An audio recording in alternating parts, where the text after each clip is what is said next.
ഇന്ന് നമുക്കൊരു അടിപൊളി സ്പാനിഷ് മൂവി കണ്ടാലോ. വന്നവനും പോകുന്നവനും ഒക്കെ ട്വിസ്റ്റിന് മേലെ ട്വിസ്റ്റുമായി വന്നിട്ട് കാണുന്നവനെ തന്നെ ഭ്രാന്താക്കുന്ന ഒരു പടം. ഇതിന്റെ ഒരു വൺലൈനർ എന്ന് പറഞ്ഞാൽ ഒരു പ്രൈവറ്റ് ഡിറ്റക്റ്റീവ് ഒരു മർഡർ ഇൻവെസ്റ്റിഗേഷൻ നടത്താൻ വേണ്ടി ഒരു മാനസിക രോഗിയെ അഭിനയിച്ച് ഒരു മെന്റൽ ഹോസ്പിറ്റലിൽ കയറുകയും ശേഷം അവിടെ അവർ നടത്തുന്ന അന്വേഷണവും ഒക്കെയാണ് ഇതിലെ കഥ. ഇതിന്റെ അവസാനം ഒരു കിടിലൻ ട്വിസ്റ്റും ഉണ്ട്. അപ്പോൾ ഈ വീഡിയോ നിങ്ങൾ സ്കിപ്പ് ചെയ്യാതെ മുഴുവനായി കാണാൻ ശ്രമിക്കുക. എന്നാൽ മാത്രമേ ഇതിലെ സംഭവങ്ങളൊക്കെ കണക്ട് ആവുകയുള്ളൂ. ഇതുപോലുള്ള മൂവി വീഡിയോസ് ഇഷ്ടമാണെങ്കിൽ ഈ കൊച്ചു ചാനൽ സബ്സ്ക്രൈബ് ചെയ്യുക. എന്നാൽ നമുക്ക് കഥയിലേക്ക് കടന്നാലോ. ഈ സിനിമയിലെ കഥ നടക്കുന്നത് 1979-ലാണ്. നല്ല ഡ്രസ്ഡ് ആയിട്ടുള്ള ഒരു സ്ത്രീ ഒരു വൃദ്ധനോടൊപ്പം കാറിൽ സഞ്ചരിക്കുന്നത് കാണിച്ചുകൊണ്ടാണ് ഈ സിനിമ തുടങ്ങുന്നത്. ഇവരുടെ പേര് ആലിസ് എന്നാണ്. അവരിപ്പോൾ ഒരു മെന്റൽ അസൈലത്തിലേക്കാണ് പോകുന്നത്. അതായത് മാനസിക രോഗികളെയൊക്കെ ചികിത്സിക്കുന്ന ഒരു ആശുപത്രിയിലേക്ക്. ഈ അസൈലത്തിന്റെ വാതിൽക്കൽ വെച്ച് ആലിസ് അയാളോട് ബൈ പറഞ്ഞിട്ട് അകത്തേക്ക് പോകുന്നു. ആലിസ് കാണാൻ അതീവ സുന്ദരിയും അതോടൊപ്പം തന്നെ വളരെ ബുദ്ധിമതിയുമായിരുന്നു. ഹീലിയോ എന്നാണ് അവളുടെ ഭർത്താവിന്റെ പേര്. അവൾ തന്റെ ഭർത്താവിന് 2 തവണ വിഷം നൽകാൻ ശ്രമിച്ചിരുന്നു. പക്ഷെ അയാൾ മരിച്ചില്ല. 2 തവണയും അയാൾ കഷ്ടിച്ച് രക്ഷപ്പെടുകയായിരുന്നു. ആലീസിന് മാനസിക രോഗമാണെന്ന് മനസ്സിലാക്കിയ ഹീലിയോ തന്റെ ഡോക്ടറായ ഡൊണാഡിയോയുമായി ആലോചിച്ച ശേഷം ആലീസിനെ പോലീസിന്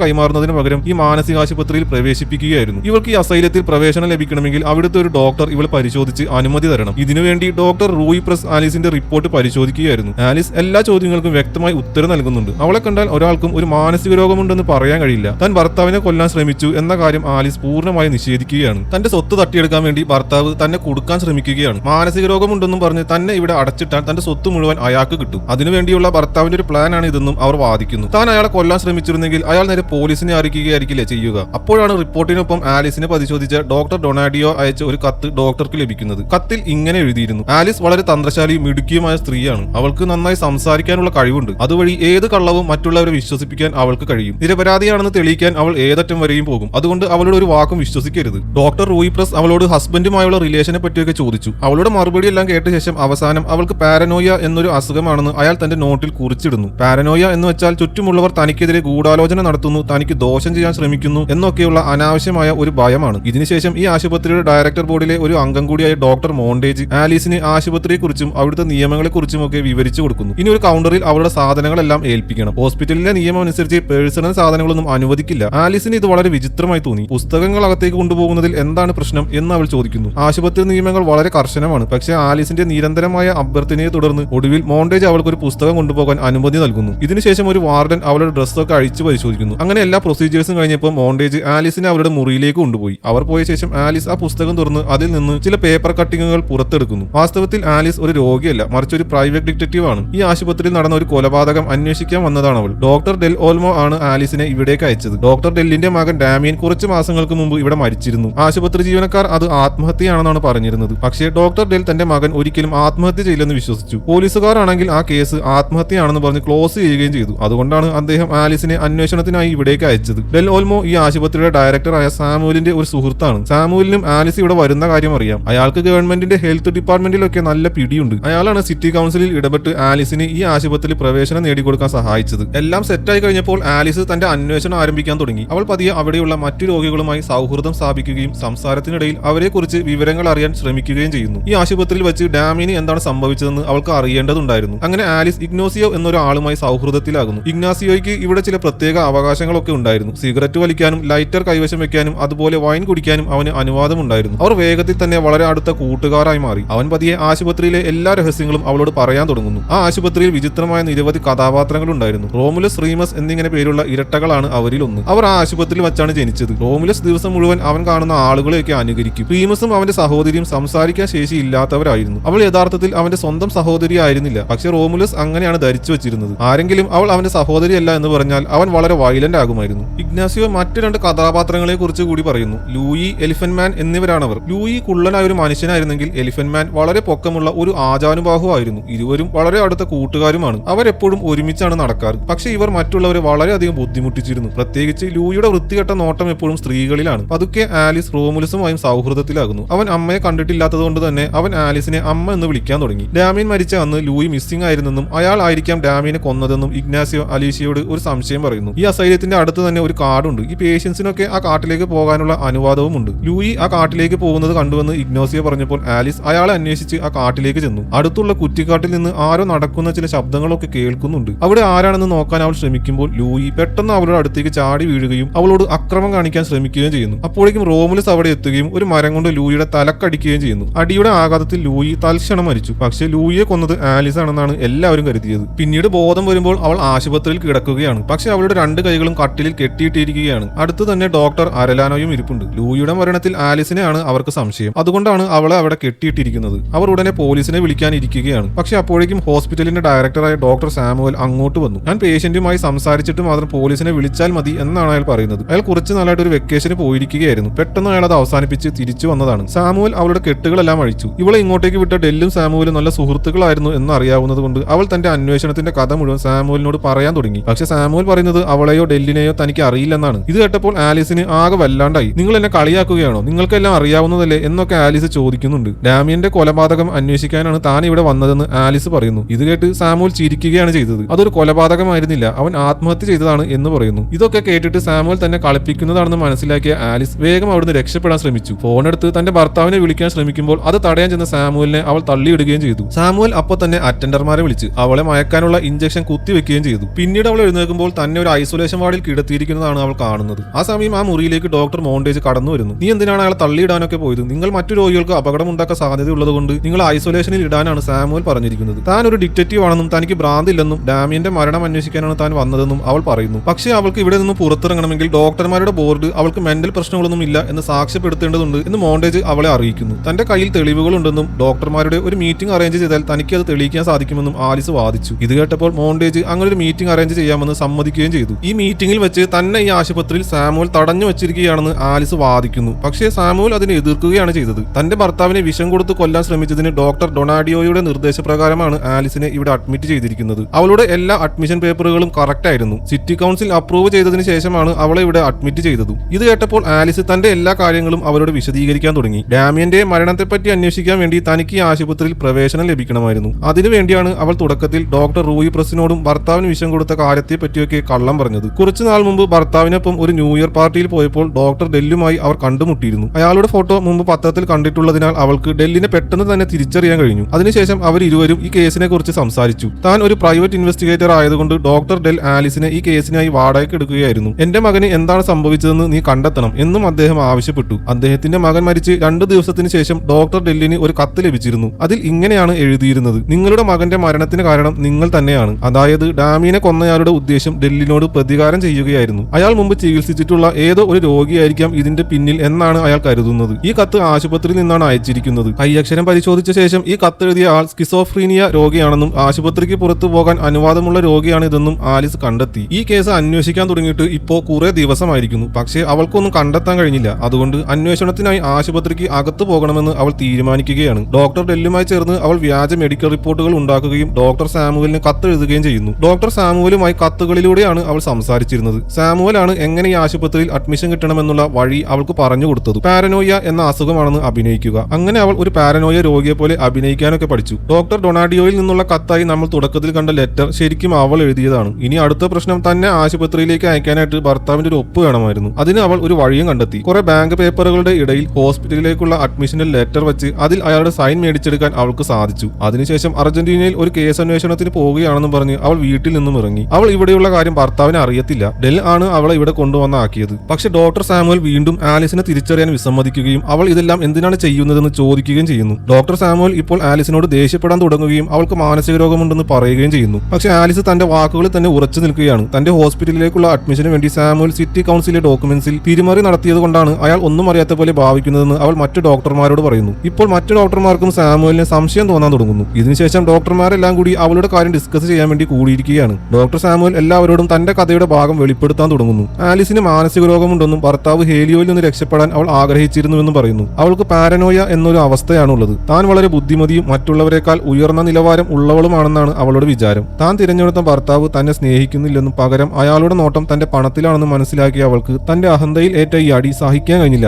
ഇത് അവളുടെ ഉള്ളിലുള്ള അസുഖത്തെ പുറത്തു കൊണ്ടുവന്നു. അതുകൊണ്ടാണ് അവൾ 2 തവണ ഹീലിയോയ്ക്ക് വിഷം കൊടുക്കാൻ ശ്രമിച്ചത്. പക്ഷെ 2 തവണയും അയാൾ രക്ഷപ്പെട്ടു. ഹീലിയോയ്ക്ക് വീണ്ടും വീണ്ടും അസുഖം വന്നപ്പോൾ അയാൾക്ക് ആലിസിന് സംശയമായി. ഒരു ദിവസം ഒളിച്ചിരുന്ന് നോക്കിയപ്പോൾ അവൾ എന്തോ ഒരു സാധനം ഒരു ഡ്രോയിൽ വെക്കുന്നത് കണ്ടു. അവൾ പോയ ശേഷം അയാൾ അവിടെ ഒരു കുപ്പി കണ്ടെത്തി. അതിലെന്താണെന്ന് അറിയാൻ വേണ്ടി ഒരു ദിവസം അയാൾ അത് ആലിസിന്റെ ജ്യൂസിൽ കലർത്തി കൊടുത്തു. കുറച്ചു കഴിഞ്ഞപ്പോൾ ഹീലിയോയ്ക്ക് സംഭവിച്ച അതേ അവസ്ഥ ആലിസിനും ഉണ്ടായി. അവൾ തന്നെ വിഷം നൽകി കൊല്ലാൻ ശ്രമിക്കുകയാണെന്ന് മനസ്സിലാക്കാൻ അയാൾക്ക് പിന്നെ അധികം സമയമെടുത്തില്ല. ഇതിനുശേഷം ഹീലിയോ ഡോക്ടർ ഡൊണാഡിയോയോട് എല്ലാ കാര്യങ്ങളും അറിയുന്നു. അവർ പോലീസിനെ അറിയിക്കുന്നതിന് പകരം അവളെ മാനസിക രോഗാശുപത്രിയിലേക്ക് അയക്കാനാണ് തീരുമാനിച്ചത്. ഇത് ഒളിച്ചു നിന്ന് കേട്ട ആലിസിന് താൻ ഒരു രോഗിയായി മെന്റൽ ഹോസ്പിറ്റലിലേക്ക് പോവുകയാണെന്ന കാര്യം അംഗീകരിക്കാൻ കഴിഞ്ഞില്ല. അത് അവളിൽ ഒരു മെന്റൽ ഔട്ട് ബ്രേക്ക് ഉണ്ടാക്കുകയും അവളുടെ റിയാലിറ്റിയെ തന്നെ അത് മാറ്റിമറിക്കുകയും ചെയ്തു. ഒരു പേഷ്യന്റ് ആയിട്ടല്ലാതെ ഒരു പ്രൈവറ്റ് ഡിറ്റക്റ്റീവ് ആയിട്ട് ആ ഹോസ്പിറ്റലിലേക്ക് പോകാൻ അവളുടെ ഉപബോധ മനസ്സ് അവളെ കൊണ്ട് തീരുമാനിപ്പിക്കുന്നു. അതിനുവേണ്ടി അവൾ ഉണ്ടാക്കിയെടുത്ത ഒരു കഥയാണ് ഡാമിയന്റെ മരണം കൊലപാതകമാണെന്നും അത് അന്വേഷിക്കാൻ വേണ്ടി തനിക്ക് ആ ഹോസ്പിറ്റലിൽ അഡ്മിഷൻ എടുക്കേണ്ടത് അത്യാവശ്യമാണെന്നുമുള്ള കാര്യം. അവൾ തന്റെ ഫാന്റസി ലോകത്താണ് ഇപ്പോൾ ജീവിക്കുന്നത്. അത് അങ്ങനെയല്ല എന്ന് ആരെങ്കിലും അവളോട് പറയുകയോ മറ്റോ ചെയ്താൽ അവൾ പെട്ടെന്ന് വയലന്റ് ആകും. ആദ്യ രംഗത്ത് ഡോക്ടർ റൂയി പ്രസിന്റെ കയ്യിൽ കണ്ട കത്തെഴുതിയത് ഡോക്ടർ ഡൊണാഡിയോ ആയിരുന്നു. അതായത് ആലിസിന് മാനസിക രോഗമുണ്ടെന്ന് പറഞ്ഞത് അദ്ദേഹമാണ്. ഡോക്ടർ സാമുവലിന്റെ ഈ കഥ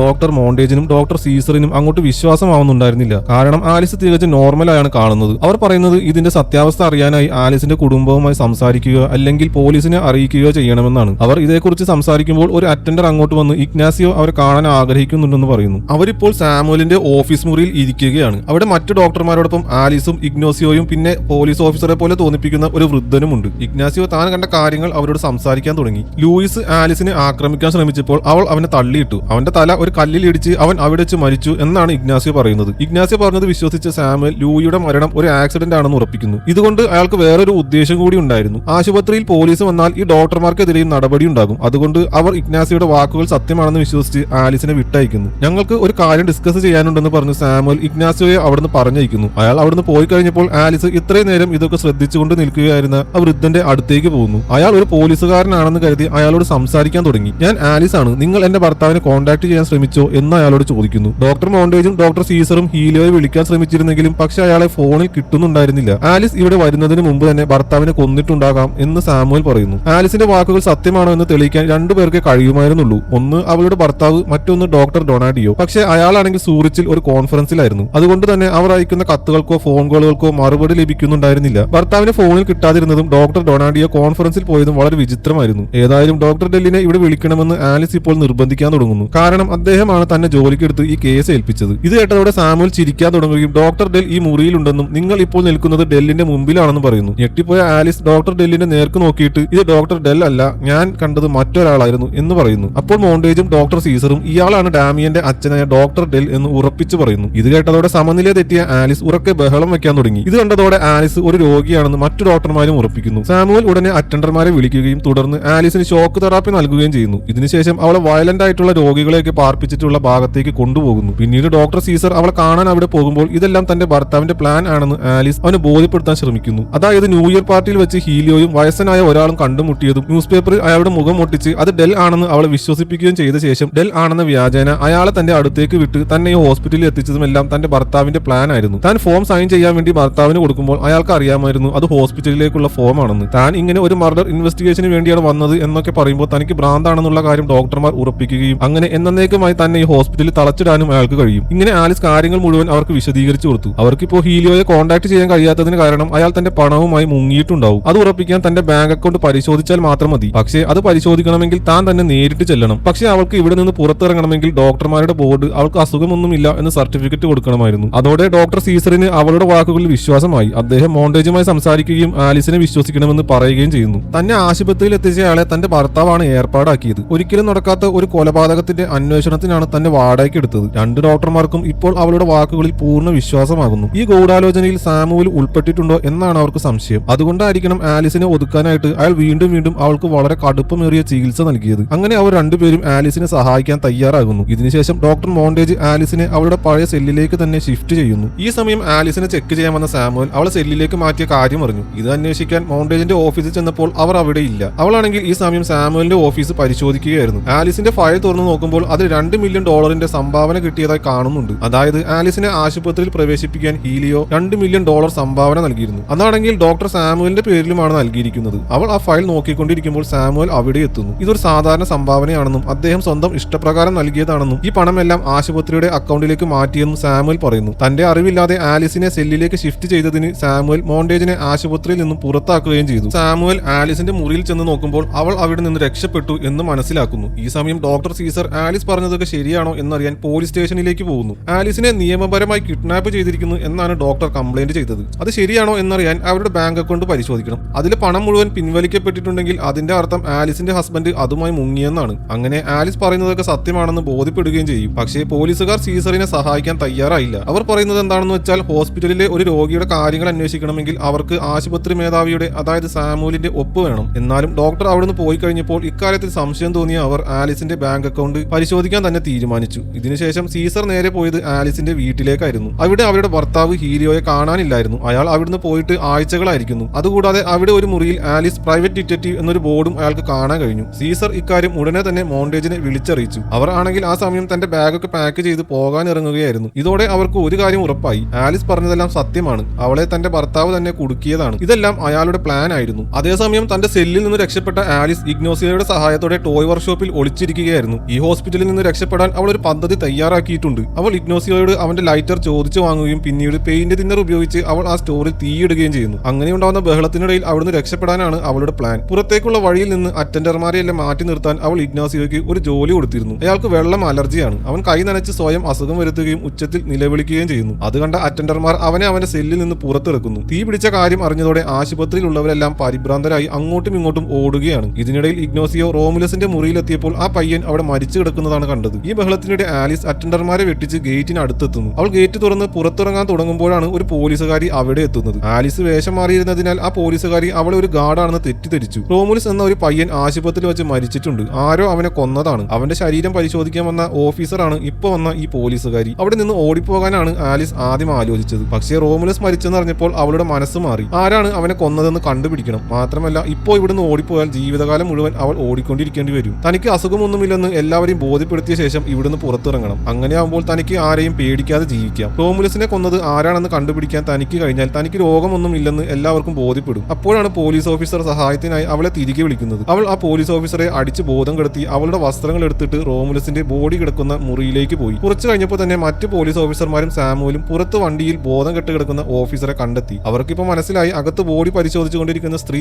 ആലിസ് ആണെന്നും. അവിടെ എത്തുമ്പോൾ അവർ അവളെ തിരിച്ചറിയുന്നു. തന്നെ ഇവിടെ ബലമായി തടഞ്ഞു വെച്ചതാണെന്നും തനിക്ക് മാനസിക രോഗമില്ലെന്നും അവൾ പോലീസുകാരെ ബോധ്യപ്പെടുത്താൻ ശ്രമിക്കുന്നു. റോമുലസ് എങ്ങനെയാണ് കൊല്ലപ്പെട്ടതെന്ന് തനിക്ക് അറിയാമെന്ന് അവൾ പറയുന്നു. അവന്റെ എല്ലുകളെല്ലാം നല്ലവണ്ണം ഒടിഞ്ഞു ചതഞ്ഞിട്ടുണ്ട്. അതിന്റെ അർത്ഥം നല്ല ഉയരവും ശക്തിയുമുള്ള ഒരാളാണ് അവനെ ആക്രമിച്ചത്. അയാൾ അവനെ ശക്തമായി അമർത്തിയത് കൊണ്ടായിരിക്കാം അങ്ങനെ സംഭവിച്ചത്. കൂടാതെ അവന്റെ ശരീരത്തിൽ ഗ്ലാസ് കൊണ്ടുണ്ടാക്കിയ നിരവധി മുറിവുകളുമുണ്ട്. അതായത് അവനെ മുറിവേൽപ്പിച്ച വ്യക്തിയുടെ കൈകൾക്കും പൊട്ടിയ ഗ്ലാസ് പിടിച്ചത് കൊണ്ടുള്ള ഗുരുതരമായ പരിക്കുകൾ ഉണ്ടാകും. ഈ ആശുപത്രിയിൽ ഈ പ്രൊഫൈലുമായി ചേരുന്ന ഒരാളെ ഉണ്ടായിരുന്നുള്ളൂ. അത് എലിഫന്റ് മാൻ ആയിരുന്നു. റോമുലസ് ലൂയിയെ കൊന്നതിന് എലിഫന്റ് മാൻ അവനോട് പ്രതികാരം ചെയ്തതായിരുന്നു. ആലിസിന്റെ വാക്കുകളുടെ സത്യം അറിയാൻ അവർ എലിഫന്റ് മാന്റെ അടുത്തേക്ക് പോകുന്നു. അവർ അവന്റെ കൈകൾ നോക്കുമ്പോൾ അതിൽ ഗ്ലാസ് കൊണ്ട് മുറിഞ്ഞതിന്റെ പാടുകൾ കണ്ടു. അങ്ങനെ എലിഫന്റ് മാനെ പോലീസ് അറസ്റ്റ് ചെയ്തുകൊണ്ടു പോകുന്നു. ഇതോടെ പോലീസ് ഓഫീസർമാർക്കും ആലിസിന്റെ വാക്കുകളിൽ വിശ്വാസമാകുന്നു. കാരണം ഒരു മാനസിക രോഗിക്ക് ഇങ്ങനെ ഒരു കേസ് തെളിയിക്കാൻ കഴിയില്ല. അതുമാത്രമല്ല അവർ ആലിസിന്റെ ബാങ്ക് അക്കൗണ്ട് പരിശോധിച്ചപ്പോൾ അവരുടെ ഹസ്ബൻഡ് അവരുടെ പണം മുഴുവൻ പിൻവലിച്ചതായും അവർക്ക് അറിയാൻ സാധിച്ചു. പക്ഷെ സാമുവൽ ആണെങ്കിൽ ഇപ്പോഴും പറഞ്ഞുകൊണ്ടിരിക്കുന്നത് അവൾ വളരെ തന്ത്രശാലിയാണെന്നും അവൾ എല്ലാവരെയും വിഡ്ഢികളാക്കുകയാണെന്നുമാണ്. മോണ്ടേജിനൊപ്പം ഡോക്ടർ സീസറും പോലീസുകാരും ഇപ്പോൾ സാമുവലിന് എതിരാകുന്നു. അവർ ആലിസിന്റെ റിലീസിന് വേണ്ടി ജഡ്ജിയോട് സംസാരിക്കുമെന്ന് പറഞ്ഞ് അവരുടെ സ്റ്റേറ്റ്മെന്റ് എടുക്കാൻ കൊണ്ടുപോയി. അപ്പോഴേക്ക് മറ്റു ഡോക്ടർമാരും അങ്ങോട്ട് വരുന്നു. മോണ്ടേജിന്റെ കയ്യിൽ ഒരു ലെറ്റർ ഉണ്ട്. സാമുവലിനെ ഹോസ്പിറ്റലിൽ നിന്ന് പുറത്താക്കാൻ വേണ്ടി സിറ്റി കൗൺസിലിനുള്ള അപേക്ഷയാണത്. അതിൽ എല്ലാ ഡോക്ടർമാരും സൈൻ ചെയ്തിട്ടുമുണ്ട്. കൂടാതെ നാളെ എല്ലാ ഡോക്ടർമാരും വിളിച്ചു ചേർത്തുകൊണ്ടുള്ള ഒരു മീറ്റിംഗ് ഉണ്ടാവും. അതിൽ വെച്ച് ആലിസിനെ ഔദ്യോഗികമായി ഹോസ്പിറ്റലിൽ നിന്ന് ഡിസ്ചാർജ് ചെയ്യുകയും ചെയ്യും. ആ രാത്രി എല്ലാവരും പോയതിനു ശേഷം ആലിസ് റീമസിന്റെ അടുത്തേക്ക് പോകുന്നു. പക്ഷേ അവൾ അവന് റോമുലസ് എന്നാണ് വിളിച്ചത്. യഥാർത്ഥത്തിൽ അന്ന് രാത്രി മരിച്ചത് റീമസ് ആയിരുന്നു. റോമുലസ് ഇപ്പോഴും ജീവിച്ചിരിപ്പുണ്ടായിരുന്നു. ആ ബഹളത്തിനിടയ്ക്ക് റീമസ് തന്റെ മുറിയിൽ നിന്ന് പുറത്തു വന്നപ്പോൾ റോമുലസ് അവനെ തന്റെ മുറിയിൽ ഇരുത്തിയതിനു ശേഷം തന്റെ സഹോദരിയെ അന്വേഷിച്ചു പോയി. ആ സമയത്താണ് എലിഫന്റ് മാൻ അവന്റെ മുറിയിലേക്ക് വന്ന് റോമുലസ് ആണെന്ന് കരുതി റീമസിനെ കൊലപ്പെടുത്തിയത്. സഹോദരിയെയും കൂട്ടി തിരിച്ചെത്തിയ റോമുലസ് കണ്ടത് റീമസ് മരിച്ചു കിടക്കുന്നതാണ്. താൻ കാരണമാണല്ലോ തന്റെ സഹോദരൻ മരിച്ചത് എന്നോർത്ത് അവൻ ആകെ തകർന്നു പോകുന്നു. അടുത്ത ദിവസം ബോർഡ് മീറ്റിംഗ് വിളിക്കുകയും ആലിസിനെ അവിടേക്ക് കൊണ്ടുപോവുകയും ചെയ്യുന്നു. ബോർഡിലുള്ള എല്ലാ ഡോക്ടർമാരും ഒരേപോലെ വോട്ട് ചെയ്താൽ മാത്രമേ ആലിസിനെ വിട്ടയക്കാൻ പറ്റുകയുള്ളൂ. എന്നാൽ ഡോക്ടർ സാമുവൽ തന്റെ നിലപാടിൽ തന്നെ ഉറച്ചു നിൽക്കുകയാണ്. പക്ഷേ വോട്ടിംഗ് സുതാര്യമായിരിക്കാനും ഇൻസ്റ്റിറ്റ്യൂഷന്റെ റെപ്യൂട്ടേഷൻ കാത്തു സൂക്ഷിക്കാനും വേണ്ടി അയാൾ തന്റെ വോട്ട് ചെയ്യാനുള്ള അവകാശം പിൻവലിക്കുകയും തന്റെ ജോലി രാജിവെക്കുകയും ചെയ്യുന്നു. മുഴുവൻ ബോർഡും ആലിസിന് അനുകൂലമായി വിധി പ്രഖ്യാപിക്കുന്നു. ഇത് കേട്ട് ആലിസ് സന്തോഷിക്കുമ്പോൾ സാമുവൽ താൻ ഡോക്ടർ ഡൊണാഡിയോയുമായി സംസാരിച്ചതായി പറയുന്നു. സൂറിച്ചിൽ കോൺഫറൻസിന് ശേഷം അദ്ദേഹം ഭാര്യയോടൊപ്പം യാത്ര പോയതുകൊണ്ടാണ് നമ്മൾ അയച്ച കത്തുകൾക്ക് അയാൾക്ക് മറുപടി നൽകാൻ കഴിയാഞ്ഞത്. ഈ കാര്യത്തിൽ യാതൊരു ഗൂഢാലോചന ഇല്ലെന്നും അദ്ദേഹം ഒരു നല്ല ഡോക്ടറാണെന്നും പറയുന്നു. ഡോക്ടർ സാമുവൽ ഹാളിന്റെ പുറത്ത് കിടന്ന് ആരോടോ എന്തോ സംസാരിക്കുകയാണ്. അത് കേട്ട് ആലിസിന്റെ മുഖം വിളറുന്നു. കുറച്ചു കഴിഞ്ഞ് ഒരു വൃദ്ധനായ മനുഷ്യൻ ആ മുറിയിലേക്ക് വരുന്നു. അദ്ദേഹം മറ്റാരുമായിരുന്നില്ല. ആദ്യ രംഗത്ത് ആലിസിനെ ആശുപത്രി ഗേറ്റ് വരെ കൊണ്ടുവിട്ട അതേ വ്യക്തി തന്നെയായിരുന്നു. അതായത് അവൾ ഇതുവരെ ഡോക്ടർ ഡെൽ എന്ന് വിളിച്ചിരുന്നത് യഥാർത്ഥത്തിൽ അവളെ ഇങ്ങോട്ട് വിട്ട ഡോക്ടർ ഡൊണാഡിയോയെ ആയിരുന്നു. അദ്ദേഹം ആലിസിനെ കണ്ട ഉടൻ പറയുന്നു, ഹലോ ആലിസ്, നീ ഇപ്പോൾ എന്ത് കുഴപ്പമാണ് ഉണ്ടാക്കിയിരിക്കുന്നത്? അതായത് അദ്ദേഹത്തിന് അവളെ നേരത്തെ അറിയാമായിരുന്നു. ആലിസ് ശരിക്കും ഒരു മാനസിക രോഗിയായിരുന്നു. ഡൊണാഡിയോയുടെ കാണുന്നതോടെ തന്റെ റിയാലിറ്റി മനസ്സിലേക്ക് ആലിസിന്റെ വിളറിയ മുഖം കാണിച്ചുകൊണ്ടാണ് ഈ സിനിമ അവസാനിക്കുന്നത്. മറ്റൊരു അടിപൊളി മൂവിയുമായി നമുക്ക് അടുത്ത വീഡിയോയിൽ കാണാം.